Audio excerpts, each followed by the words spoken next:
Hello guys, সালাম আলাইকুম। আমি ইসাক শাহরিয়ার রিফাত পোল্যান্ড থেকে আবারও চলে আসলাম বরাবরের মতো নতুন আরও একটি ভিডিও নিয়ে। আজকে কি বিষয় নিয়ে কথা বলবো আপনারা টাইটেল কথা বুঝতে পেরেছেন। চলুন দেরি না করে শুরু করা যাক আজকের এই ভিডিও। আর হ্যাঁ, যে এখনো পর্যন্ত যারা আমাদের এই চ্যানেলটি সাবস্ক্রাইব করে রাখেননি, অবশ্যই চ্যানেলটি সাবস্ক্রাইব করে পাশে থাকা বেল আইকনটি বাজিয়ে দিন। চলে যাই মূল ভিডিওতে। আজকে আপনাদের সাথে কথা বলবো তুর্কি কিভাবে আপনারা আসবেন, তুর্কি কিভাবে এসে সেটেল হবেন, এই সম্পূর্ণ বিষয় নিয়ে বিস্তারিত আলোচনা করব। শুরুতেই আপনাদেরকে জানিয়ে দিই, তুর্কি আসলে ইউরোপের ভিতরে পড়ছে নাকি ইউরোপের বাইরে পড়ছে, এটা নিয়ে আপনারা অনেকেই ভুল ধারণা করছেন। তবে বলে দিই, তুর্কি আসলে ইউরোপীয় ইউনিয়নের অন্তর্ভুক্ত কোনো রাষ্ট্র না।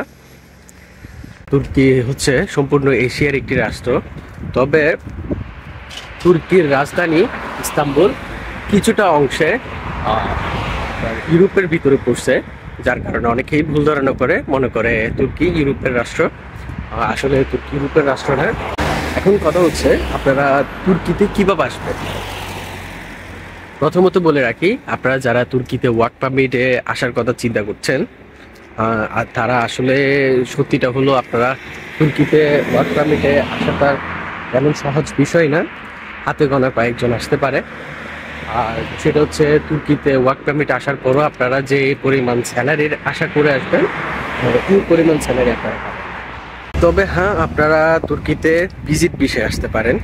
আপনারা তুর্কিতে ভিজিট ভিসায় আসার পর আপনারা আবেদন করবেন আপনারা কিভাবে 1 বছরের একটা রেসিডেন্ট পারমিট দেয়, ওইটা নিয়ে আপনারা থাকতে পারেন। এবং আপনারা যদি কোনো প্রকার একটি কাজ ম্যানেজ করতে পারেন, তাহলে ওই কোম্পানির মাধ্যমে আপনারা একটা ওয়ার্ক পারমিটও বের করতে পারবেন।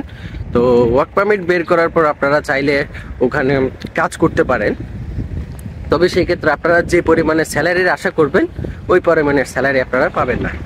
তবে এটা ঠিক যে আপনারা তুর্কিতে আসার পর যদি কাজ ম্যানেজ করতে পারেন এবং যদি ওখানে থাকতে পারেন, তাহলে আপনাদের যে লিভিং কস্টটি অনেক কম আসবে। আর ওদের দেশে যে এই লোক বাহির থেকে বিদেশি কর্মীদের নিয়োগ দিবে, এটি আসলে ওদের প্রয়োজন হয় না, কেননা ওদের যে পরিমাণের জনসংখ্যা আছে ওইটি তাদের জন্য না। এবং বেশ কিছুদিন আগে আপনারা যে ভুল ধারণাটি করেছেন যে কি তুর্কিতে একটা ভূমিকম্প হওয়ার পর যে বিশাল বড় অঙ্কের ওদের বিদেশি কর্মী দরকার, এবং আপনারা জানেন যে কি বাংলাদেশ থেকে ওদেরকে কর্মীরা হেল্প করছে বিভিন্ন দিক দিয়ে, ওইটার উপর ভিত্তি করে তুর্কি সরকার যেটা বলেছে বাংলাদেশ থেকে নির্মাণ সাইডে কাজ করার জন্য কর্মী আনবে, এটা সম্পূর্ণরূপে তুর্কি সরকার রিজেক্ট করছে। এটা আসলে ওরা বলেছে ওদের দেশে যে জনসংখ্যা রয়েছে এটি অনাফ ওদের জন্য। তো সেই ক্ষেত্রে আপনারা যারা ভুল ধারণায় বসে আছেন যে তুর্কিতে ওয়ার্ক পারমিট ভিসায় আসতে পারবেন, এটা আসলে তেমন সহজ না। হাতে গোনা কয়েকজন আসতে পারে। তুর্কিতে আসার যদি আপনাদের স্বপ্ন থাকে, তাহলে আপনারা ভিজিট ভিসায় আসতে পারেন এবং আপনারা স্টুডেন্ট ভিসায় আসতে পারেন। ভিজিট ভিসায় আপনাদের যেসব রিকোয়ারমেন্ট দরকার হবে, আপনারা বাংলাদেশ এবং নেপাল ছাড়া আরও একটি কান্ট্রি যেমন মালয়েশিয়া, সিঙ্গাপুর, থাইল্যান্ড, দুবাই, এমন একটি ভিজিট থাকতে হবে। এটা ওদের রিক্রুটমেন্ট এবং ব্যাংক সলভেন্সি তো থাকবে, ট্রাভেল ইন্স্যুরেন্স, তারপর হোটেল রিজার্ভেশন, বিমান রিজার্ভেশন, এগুলা প্রয়োজন হবে। এবং এই সব ফাইল আপনারা রিক্রুটমেন্ট যদি ফিল আপ করতে পারেন, তাহলে আপনারা ঢাকা তুর্কি বিএফএস গ্লোবাল সেন্টারে জমা করতে পারেন।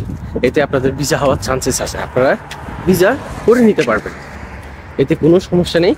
তবে ওই আপনারা যে চিন্তা করছেন, আপনারা ভিজিট ভিসায় এসে রেসিডেন্ট পারমিটটা নিয়ে আপনারা কাজ ম্যানেজ করে কাজ করতে পারবেন। এছাড়া সরাসরি ওয়ার্ক পারমিট আপনারা যারা আসতে যাচ্ছেন, এটা আপনাদের জন্য তেমন একটি সহজ বিষয় না।